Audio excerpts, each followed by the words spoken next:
पंतप्रधान नरेंद्र मोदी यांनी दिलेल्या व्यसनमुक्त भारत या आवाहनानुसार बुलढाणा जिल्ह्यातल्या नांदुरा इथं काल तरुणांना व्यसनमुक्तीची शपथ देण्यात आली। तरुणाईला व्यसनाच्या आहारी जाण्यापासून रोखण्यासाठी शहरामध्ये हा उपक्रम राबवण्यात आला। यावेळी जाणता राजा चौकात नागरिकांनी एकत्रित येऊन बिडी, तंबाखू, सिगरेट, गुटखा आणि दारू यासारख्या अंमली पदार्थांची जाहीर होळी केली। तत्पूर्वी शहरातल्या एनसीसी कॅडेट्स यांच्यासह युवा तरुणांनी व्यसनमुक्तीपर जनजागृती रॅली काढली। यावेळी तरुणांनी आयुष्यभर व्यसनापासून दूर राहण्याची व्यसनमुक्तीची शपथ देण्यात आली।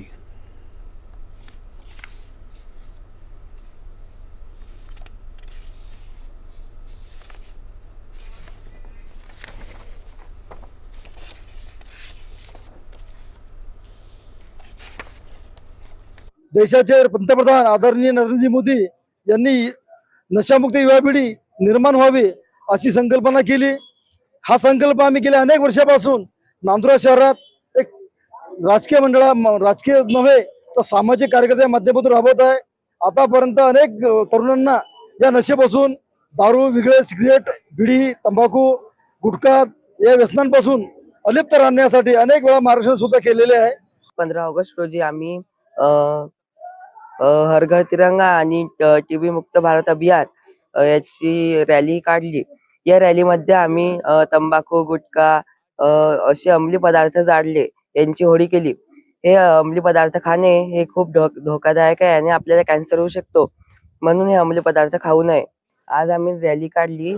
आम्ही नागरिकांना सांगितले की तंबाखू, गुटखा हे खाऊ नये, कारण ते आपल्या शरीरासाठी धोकादायक असू शकते। तर या ब्रह्मकुमारी संस्थेमध्ये 6 ऑगस्ट ते 20 ऑगस्ट पर्यंत हा 10 करोड नशामुक्ती प्रतिज्ञा महाअभियान राबवल्या जात आहे।